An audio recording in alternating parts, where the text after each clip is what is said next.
Hi everyone, welcome to Maximum Attack Rallying. It is Monday, so it's time to talk nonsense about rallying. We've got a little bit of a gap until Rally Croatia, which is next weekend.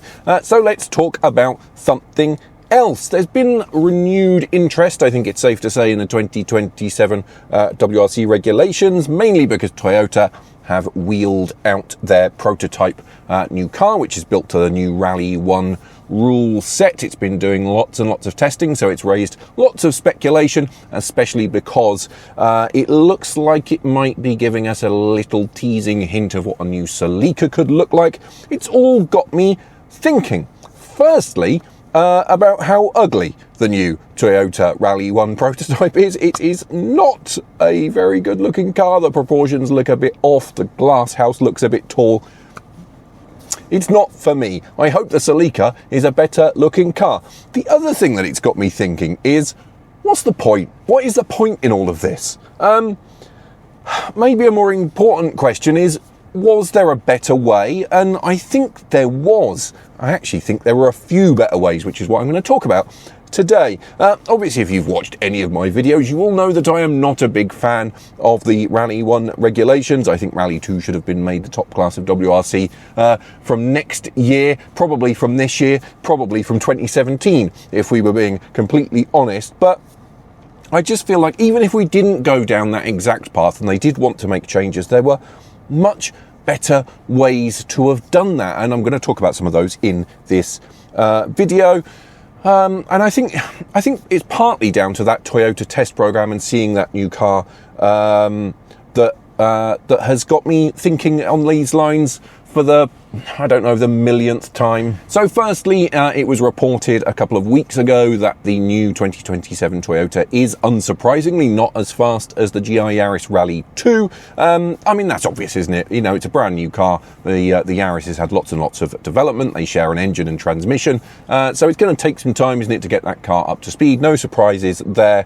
I think the second thing that got me maybe thinking about this is, after the Safari, I did a video about this. We've had lots of talk about whether there should be Safari specific cars or parts. And the third thing, I've been doing a lot of thinking about this because there's lots of things, is what's been going on in the US of A. So you've probably seen that at the last round of the American Rally Association National Championship, the rally in the 100-acre wood, the new GR Corolla Rally RC2 made its debut.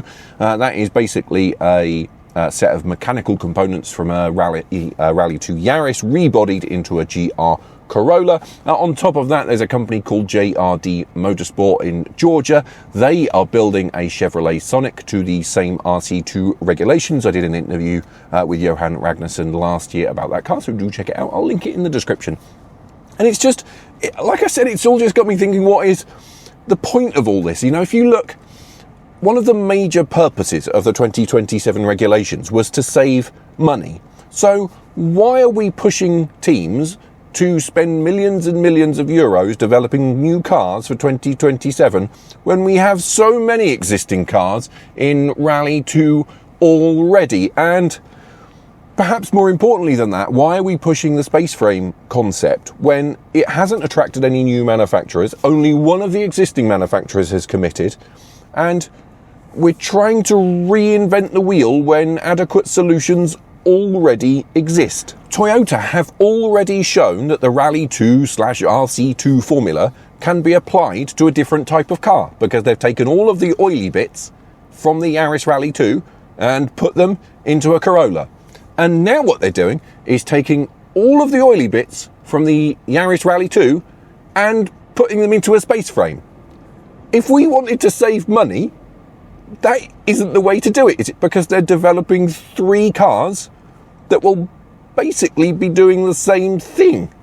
It just doesn't make any sense. You know, on top of that, we've got that RC2 type car being built by JRD, which I mentioned. We've got the cool V8 Chevrolet Sonics competing in the US already. They're being continually developed. And then there's another blindingly obvious potential solution that we could have used, which is AP4. And if you're not familiar with that, I will just do a brief description before I continue ranting. AP4 was created for the Asia Pacific region where they don't or didn't traditionally have access to the same array of FIA homologated cars that we have access to in Europe. So it's a similar situation to the USA, really. So if you're in Australia or New Zealand importing parts for a Skoda or a Fiesta Rally 2 or R5 car, it was a bit more of a challenge. So AP4 was basically supposed to offer a more cost-effective alternative solution. So basically private teams could build a car, offered similar level of performance to a Rally 2 car, but was cheaper, it was more durable. The regulations ensured that the engines were just a little bit less high-tech. I think they were about 10,000 euros equivalent. The transmissions were from Rallycross, a bit cheaper, a bit more simple, a bit more durable. Suspension was a bit more over-engineered. Basically, there was lots of cost control measures, just like in Rally 2, to reduce costs. You know, there was clever things like making suspension parts interchangeable between different corners of the car, like the uprights and things, all reduced costs. And it just made them easier to manage in that part of the world. Very good idea. And critically, an AP4 car, I think this was the real meat of the difference between AP4 and R5/Rally 2, is that you could build one without manufacturer support. So if you decided to build an AP4 car, you could pick your body shell and you didn't need to go to the manufacturer and say, please homologate me an AP4 car. You could do it yourself. And that meant there was loads and loads of different cars built for the categories. There was Mitsubishis, Mazdas, Holdens, Toyotas, Hyundais, etc., etc., etc. And it all sounded rather familiar, doesn't it? Because it's basically what's happening in the US with the RC2 car, with their Toyota Corolla GR Rally RC2, and pretty much what JRD are doing with their 2-litre turbo four-wheel drive Chevrolet Sonic ARC2 car. Isn't it just the same thing? And on that basis, if we wanted to reduce costs in the WRC, instead of going down the route of a bespoke space frame chassis, why didn't we just allow private teams to build their own RC2 cars? Why haven't we just tweaked the regulations, taken all of the things that have been so successful about Rally 2, add in those elements from AP4 or Proto or N5 and all these other four-wheel drive categories that exist around the world, slot in the best bits of those to allow people to build private Rally 2 or RC2 cars. No space frames, just privateer RC2, which is exactly what's now happening in the US. You know, and this is not beyond the realms of privateer teams. If you look at the Bates Toyota team in Australia, they built an AP4 version of the GR Yaris before Toyota Gazoo Racing in Finland had even built their Rally 2 car. Yes, they're a relatively well-funded team compared to some, but it shows that these cars can be built privately. So there's no reason that teams couldn't build an RC2 or Rally 2 car privately. And we have to remember, you know, that the whole concept, whether it's AP4, whether it's the RC2 thing in the US, whether it's even Proto in Eastern Europe, in a way, the whole concept is pretty similar, isn't it? You take your small hatchback type car and you convert it to four-wheel drive, you fit a turbocharged engine with a certain level of performance, and you could easily adapt that to accept different types of cars. You know, your little crossovers, your small coupes like that new Toyota Celica. You know, we've seen AP4 cars and proto cars that are based on small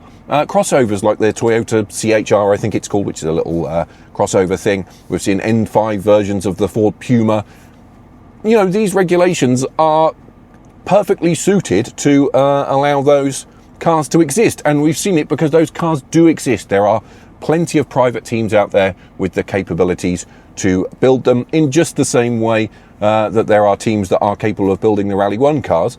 But the critical thing with going down this hybrid RC2 route is that you take advantage of that capability, you maintain the cost effectiveness of RC2, of Rally 2, and you retain a tangible link to a production car that customers can relate to, that marketing teams to relate to, that local importers could help to market if the manufacturer doesn't want to market.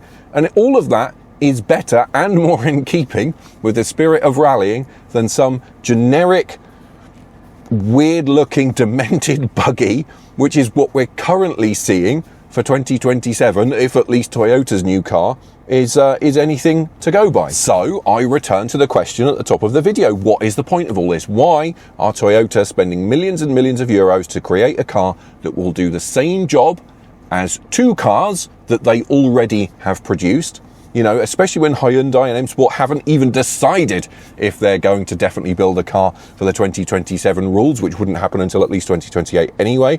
That is obviously in part due to the fact that we still don't know who the new promoter is. So that's another video all by itself. We only have one team, I should say, who have signed up the 2027 rules, which is Pro Speed with Project Rally 1, which looks a bit like a Porsche, though no one seems to want to admit that. But as I said, you know, if we'd gone down this hybrid RC2 Rally 2 route, we would have had reduced costs, which was a massive aim. We would have had the allowance for independent teams to produce cars to meet the new regulations, and we would have avoided rallying selling its soul to go down the space frame buggy route and effectively become Rally Raid Light. So it seems that to me, the FIA have once again tried to reinvent the wheel, and nobody apart from Toyota and Pro Speed seem to want to fit this new replacement for a wheel to their non-existent cars that they won't build.